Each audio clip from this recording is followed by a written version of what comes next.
Hi, everyone. My name is Kirk Bachman, and welcome back to The Ultimate Dish. Today, I'm speaking with one of the best 7 up-and-coming chefs in Arizona, 25-year-old Chef Peter McQuaid.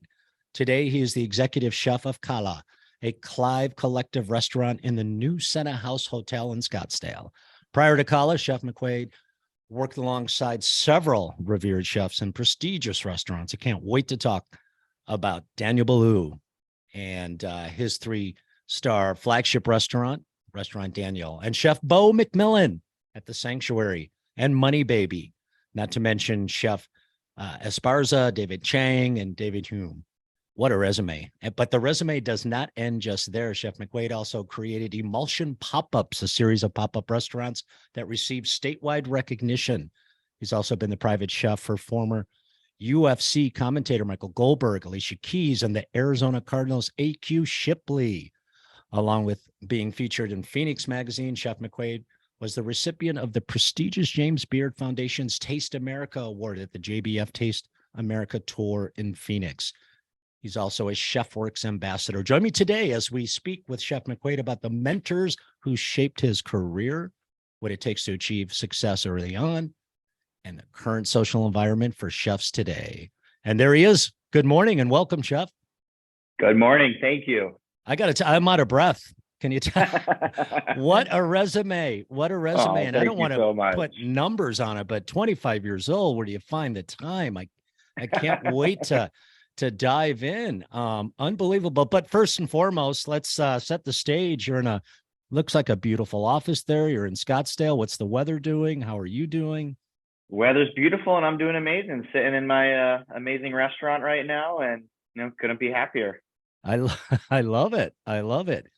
Can we talk a minute about Beau MacMillan, who was on the show? He was on a little bit ago. He's referred to you as a prodigy, and you've launched a couple successful restaurants together.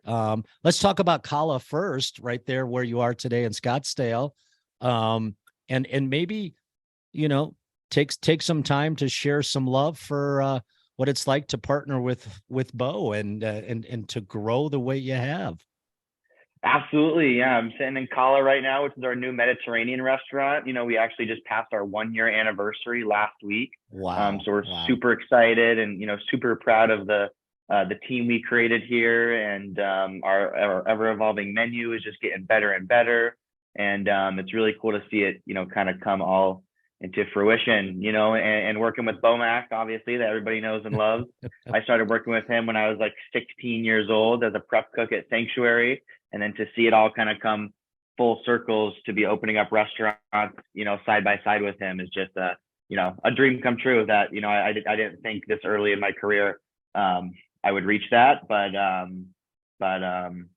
it came, and, I'm super excited about the future, and just, it's going amazing.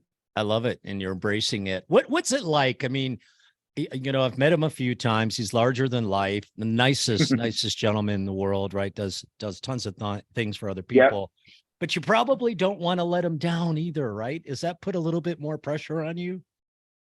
Absolutely. Of course. I mean, he was a mentor for me at Sanctuary and even now, and, one of the biggest inspirations and as a chef in my life, and has taught me a lot along the way. But the step we're in now, I want to make him proud. But he also is very great at sharing those successes with his team. And, that's kind of what makes it all worth it. And, what makes building this restaurant, the fun of it. Yeah.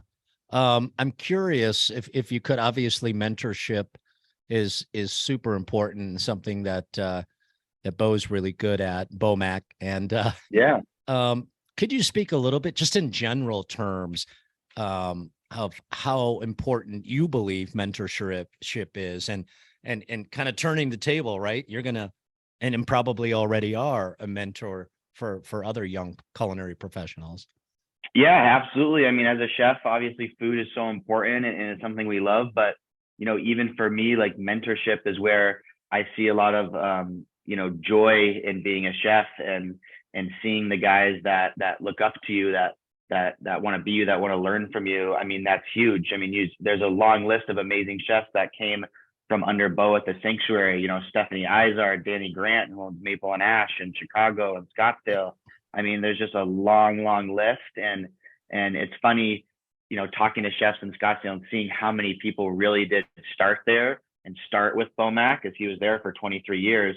And that's a real, a testament to a chef's career, to see all those people that grew up under you and are now doing incredible things. Yeah, I love that. Is staying on that topic, has it been difficult or very natural to kind of find your own style, right? So all those chefs you named and all influenced, by Beau Mac in some way, shape, or form. How difficult is it for you to kind of just find, Peter's way, and even if it's a little different than what Beau Mac has been kind of preaching for a while?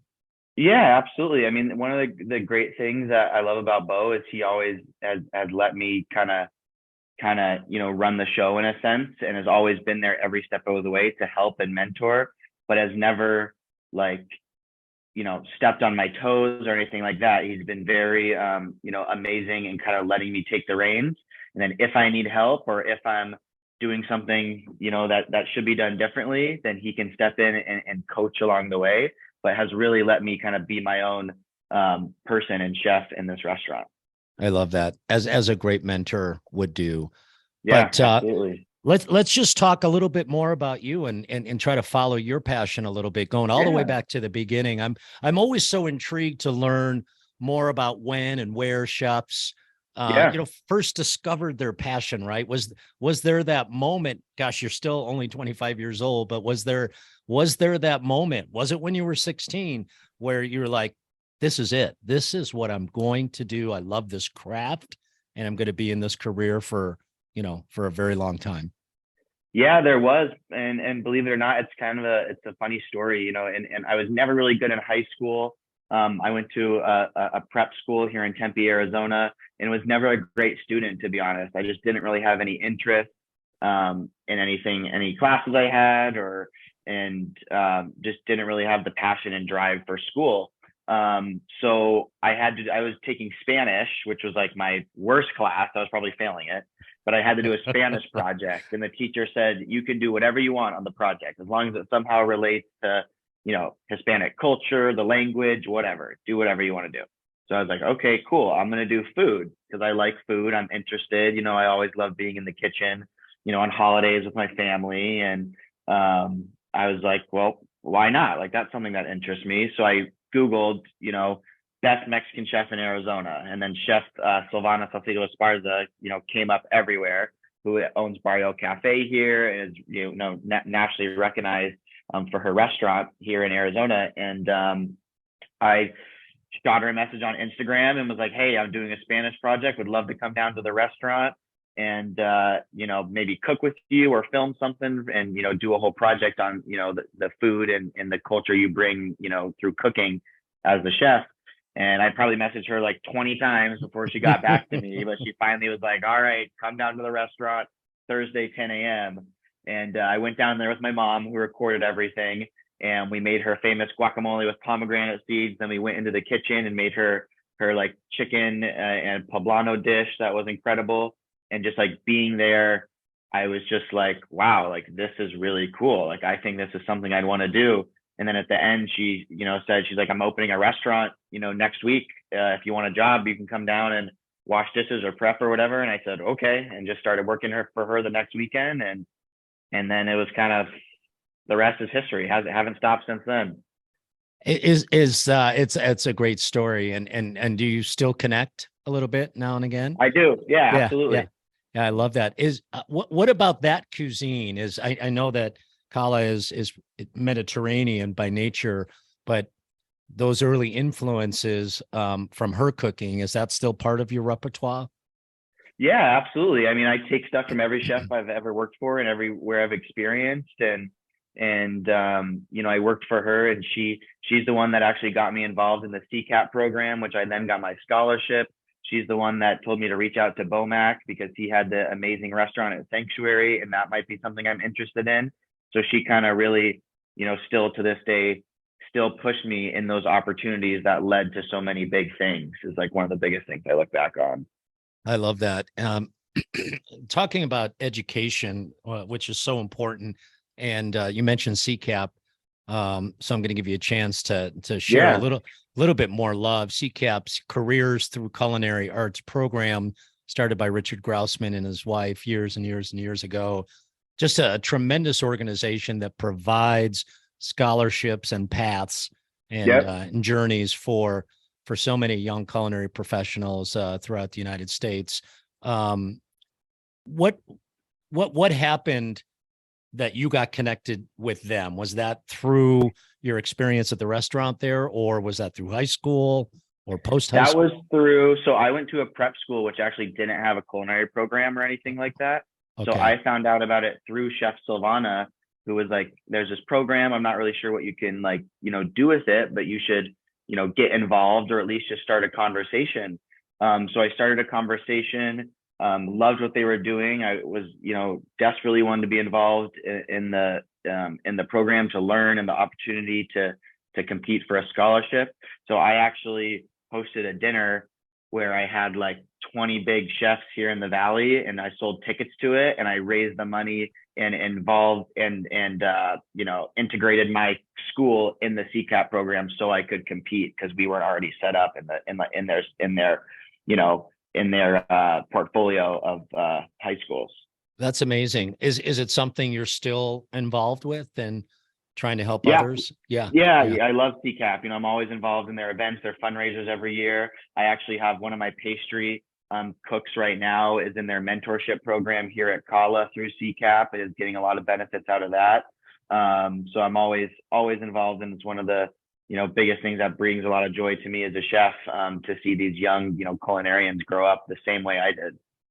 Yeah, and my experience with that particular organization too, the piece that's so I guess rewarding is it's not just the individual cook or chef. Typically it changes the lives of their entire family, right? Absolutely. When somebody has the opportunity to go to school. Absolutely love that. So, and let's talk about your path over the last few years, and I want to dive into a lot of this, but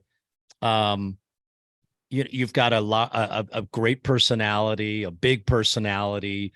We've talked with Beau Mac and Lee Henson and James Porter and John. What is it about this group of dynamic, big personalities in the state of Arizona? I mean, it's absolutely spectacular to see a group of like-minded, personable, dynamic, successful chefs. What's the secret? And is it an exclusive club? Are you guys really, really careful about who you let in? Arizona is so cool. We have such a great, growing food scene, and a lot of incredible, amazing chefs here. But the thing I love about Arizona is I don't feel any sort of ego or competition or anything like that you might find in big cities with chefs. Here. We all have one common denominator: to put out amazing food and put Arizona on the map as a culinary destination. And the only way we do that is working together. And, we all have such a great dynamic of chefs here in Arizona. It's like a small little family community. And that's just really what I love about it.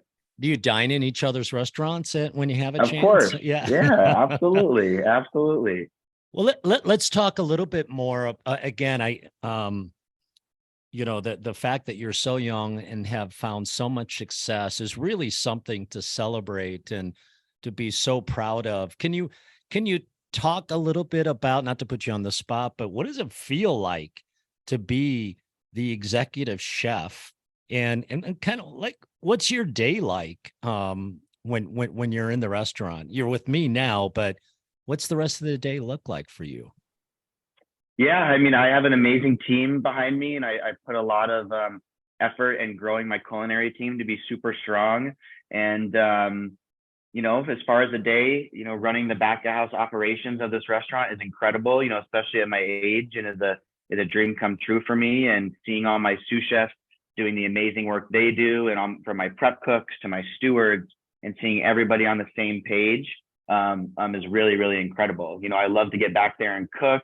Last night we had a little party, and I was behind the line making sure everything looked nice, and just I love to be hands-on with my food too. So it's really incredible to see that, but I couldn't do it without the amazing team we have back there. And that's what brings me the most pride and joy right now in my career, for sure. I love that you went right to the team. The humility is amazing. Do you pinch yourself sometimes? Sometimes I do. Yeah, you're nothing without your squad, Beau always says. And chefs can make amazing food. You can serve amazing cocktails at the restaurant, but if you don't have a good team behind you, then you're never going to be successful, in my opinion. Well, with such great mentors, especially Beau, I'm sure that he was able to help overcome certain obstacles. But we'll have a lot of several young aspiring culinarians that'll listen to the show, and they'll be like, wow, how did he do that? And did you ever feel that there was a roadblock that was going to prevent you from achieving your dreams? Was there any self-doubt ever, like, can I really do this? And if there was, how do you overcome that even today? Yeah, for me, and looking back in culinary school, and in when I was living in New York City and working at Danielle, that was a very tough kitchen. But to be honest, there was never a doubt in my mind that I couldn't do it, or I couldn't survive another day. That's what always just kept me going. And I really just put my head down and grinded and worked at some amazing places. And even when days got tough, the best thing about this industry is you can just wake up and start fresh again the next day. And that's always what I've kept in my mind. And sounds like you had a lot of family support as well.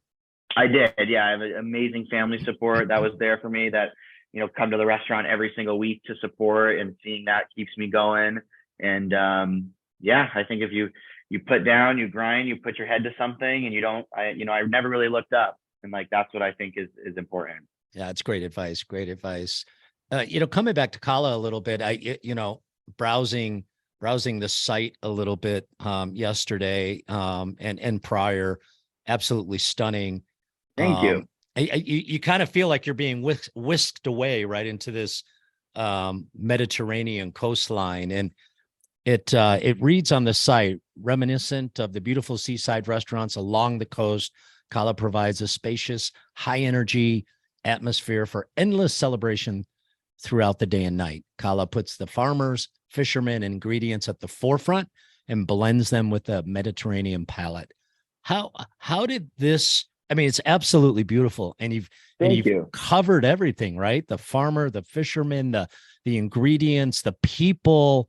It just sets the tone. How did this concept come to fruition initially with you and Beau and any challenges trying to get people to buy into this in Arizona? Yeah, absolutely. I mean, when we first started this restaurant, our partners in the group were with Clive Collective. They are, masterminds and high energy and basically the vibe of a restaurant. And that was really important for us to pair with, Beau and I, with the food and kind of the more fine dining atmosphere we have also. So, right when you walk into Cala, we wanted you to feel like you're on vacation in the Mediterranean or something. And we have hanging plants everywhere, a lot of cool decorations that really make you feel like that. All our windows open up, so it's almost an indoor-outdoor space, which is really cool. On the weekends, we have a DJ that plays, fun music to match the vibe. So it's really not only a dining destination, but an amazing place where you just have this cool feeling that you're like, where the hell am I right now? Which is, really what we want to try to create. Are you bringing some talent in from other parts of the country that they're kind of like, hey, I want to get to Arizona. I've got to work with these guys. Yeah, I think so too. We see a lot of out of towners come in, and we see a lot of people come through that are just, want to be a part of it and want to be a part of the mission and everything we're doing. Is there anything in particular? I'm kind of digging into your secrets right here. The inspiration, right? Behind the menu. I'm sure a lot of R&D goes into that, a lot of conversations, a lot of testing, and I'm sure that's ongoing. are there some signature dishes that really reflect Peter and the way you want to be cooking today and what you want people to take away when they walk out of that restaurant? Like, hey, that was Chef Peter right there. Yeah, we just changed our menu a couple months ago, and one of my favorite dishes on it is a Moroccan braised chicken we have on the menu, and it was something I R&D'd for a couple weeks, and I finally got to a point where it's almost like this braised chicken stew with like apricots and olives and Oh, wow. sesame seeds and pomegranate seeds and cilantro, and it's just got so many great Mediterranean flavors. And you eat it like it's kind of unexpected, right? We got a braised chicken thigh, a braised chicken breast with amazing like stew on top, some roasted potatoes, very hearty, but it's got so much flavor and depth, and it just like makes you feel good, in my opinion. And that's the food I like to cook, and I want people to eat that dish and be like, wow, like I feel like I had a really amazing experience, and I just feel good after eating that. I love that. I've been asking a lot because it seems to be really popular now, the whole mixology and what, the full experience. So the guest comes in, we've already talked about how they feel when they come in, the windows are Yeah. open and then this menu that is just vibrant. How does the beverage program kind of flow into that? And maybe even the back end dessert. What kind of thought goes into all of that? You're giving tons of secrets away here, Peter. It's awesome. Yeah, beverage, the same thing. We wanted to go with bright, Mediterranean flavors, and just have some fun, cool cocktails that are on the menu. We have an amazing wine list as well that has wines from Italy, Greece, and Spain that also kind of reflect those flavors in our menu. And same thing with the cocktail program too. We wanted light, refreshing drinks that, again, someone's going to drink this and want to feel like they're on a beach somewhere or sitting seaside and, having a nice time. And same with our desserts. I have an amazing pastry chef that changes her dessert menu a lot and gets creative and really, really has fun with it. I love it. I'm going to jump a little bit into kind of the social environment and the whole idea of giving back, which I'm so appreciative of. And aside from everything on your plate and how you're thinking about your career today and your career into the future, you're an ambassador for ChefWorks. And I'm assuming, for our audience, ChefWorks, a really big chef uniform company, right? Yep. Yeah. Great company. I've read that through this partnership, you're hoping, and I quote, to shed the light on how the industry can creatively tackle staffing problems in the post-pandemic world. Can you elaborate a little bit on this and what kind of steps you're taking collaboratively to make that happen? Absolutely. It's tough seeing, I talk to chefs all over the Valley that struggle with staffing, and it's something I think we're all still dealing with and trying to figure out. Thank you. Thankfully, I've been very fortunate and had a great staff in my kitchen. But I do see, how tough it can be for a lot of restaurants, and we've seen restaurants close because they don't have staff. And that's just so sad, to me that it could come to a point like that. And I just think we all need to get creative. Obviously, CCAP's a big part of that. And they're doing a lot to put, culinary students in restaurants to help and provide that. And I think there's a lot of amazing programs out there. I just think sometimes chefs need to be more, proactive and reach out to those programs to get creative with their staffing. Do you allow folks to come in? It's kind of old school, but the whole idea of staging to of course see what it's like. Yeah, absolutely. That's when I was in New York City. Danielle was closed on Sundays, and every Sunday I would go out and I would knock on the back door of 11 Madison Park or Per Se or Jean Georges or whatever it was, and I would just be like, I just want to work for the day, or I just want to stay can I just look at the kitchen for 2 hours or whatever you want to let me do. And 99% of the time they would throw you a chef knife and give you a little project to work on and let you hang out in the back. And that's where I got to see so many incredible kitchens and just meet so many incredible people, and what's really kind of shaped my career. So I encourage people to do that any chance they get. Did you work with Chef Hume pre or post plant-based when the whole menu flipped over to plant-based? Before I did an Before. internship there. Mhm. Oh my goodness. What was that like? It was so cool. It was awesome. I mean, amazing. And then the next year I went and I took my girlfriend to dine there, which was incredible. And it was just a really, really cool experience. Yeah, yeah. And what year was that, Peter? I'm trying to connect it with when that restaurant was the best restaurant in the world. Yeah, it was 2017 probably. So right around there. Yeah, yeah. Yeah, yeah. What what about David Chang? What's that like? I did an internship at Momofuku, which was really cool in New York City, and that was like completely different from 11 Madison Park, like the cooking styles and the style they had with their team. But it was so cool. You know, at the end of the day, they sat me down at the bar and fed me the whole tasting menu, and it was just it was incredible, especially as a young culinary student to see some of the fun flavors they had. And I still remember a couple like specific dishes that I had there. And like that's what always, you know, when people can look back on a meal and remember, you know, specific nuances of a dish, like that's when you know it really made an impact to you.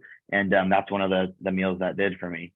100%. Have some of those experiences stayed with you and helped define sort of your cooking style still today in Arizona?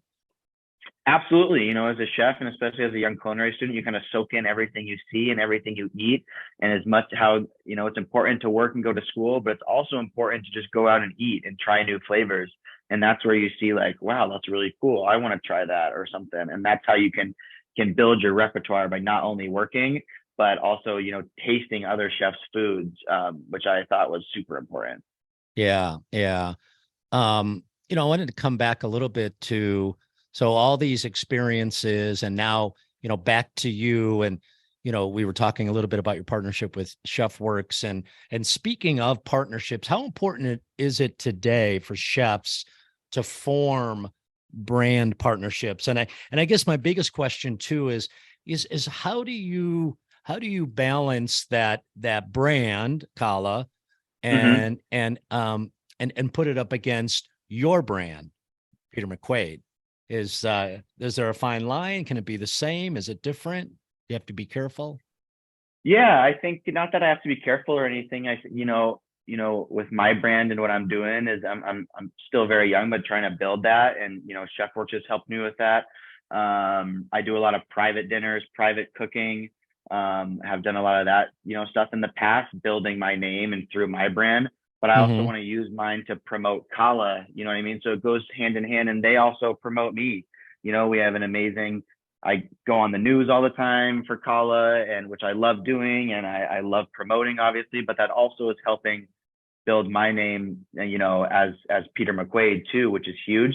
So I think they really go hand in hand together. Yeah, absolutely. Well said. I guess on the same note, talking a little bit, I've been on your Insta and such. Today where social media is just such a big part of what we all do every day. Yeah. Should chefs focus on content creation and keep a digital and social media presence? Do you think it's important? Has that helped shape your success? Instagram, TikTok, all of that?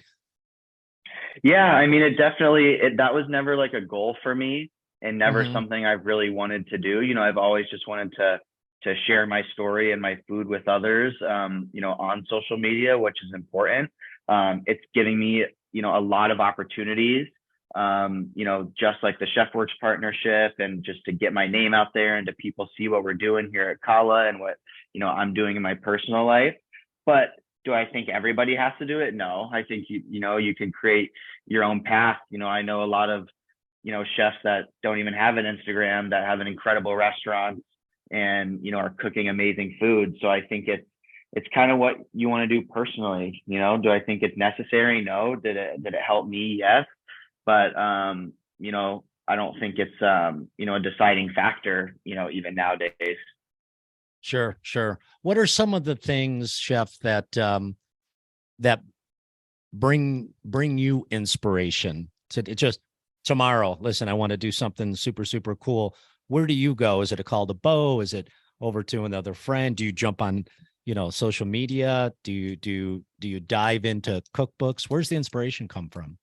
Yeah, cookbooks. I have a big collection of cookbooks I used to read all the time. And like, just like we were talking about social media on Instagram, it's funny, like you can scroll through and see, you have access to every restaurant in the world pretty much to see their food, and a lot of chefs to see their food. And that's where a lot of inspiration comes from too.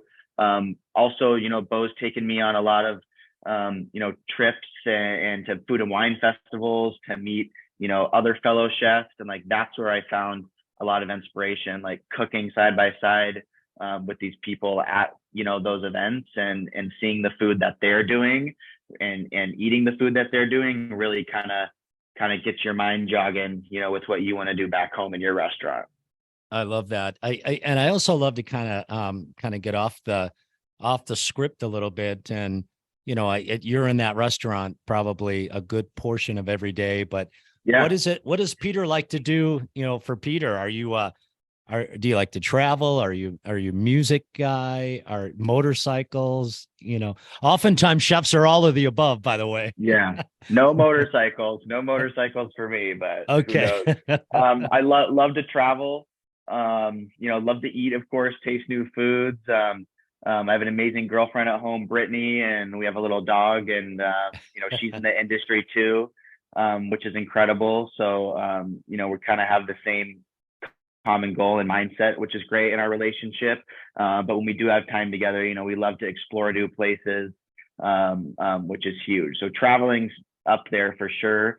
And, just kind of trying to see the world. Love it. Love it. And anything that you can share, secrets of what's up next? What's up next? We got a couple things in the works here in Arizona, nothing kind of set in stone yet. But I think the end of this year, we might see a couple things popping up, which I'm really excited about. I love that. Very politically correct answer. I love that. I love that. Right? Keep us guessing. Yeah, exactly. Really, really great chat. And,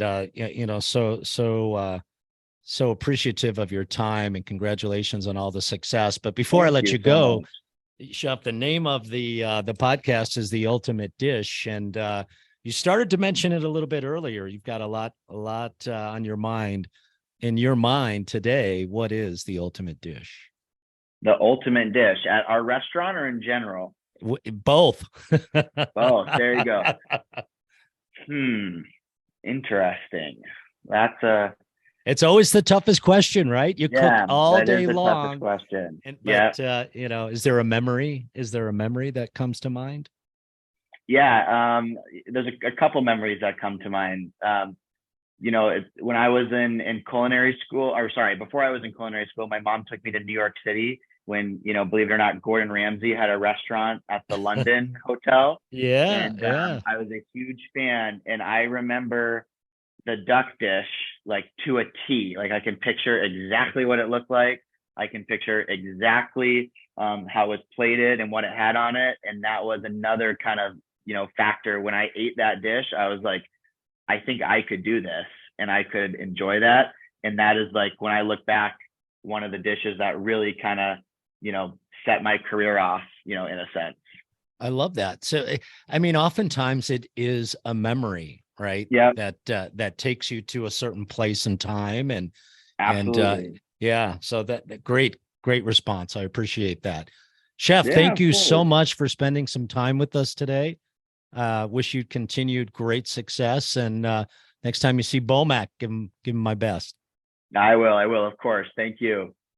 Thank you for listening to the Ultimate Dish Podcast, brought to you by Auguste Escoffier School of Culinary Arts. Visit escoffier.edu/podcast, where you'll find any materials mentioned during the podcast, including notes, links, and other resources. You can also browse other episodes and subscribe.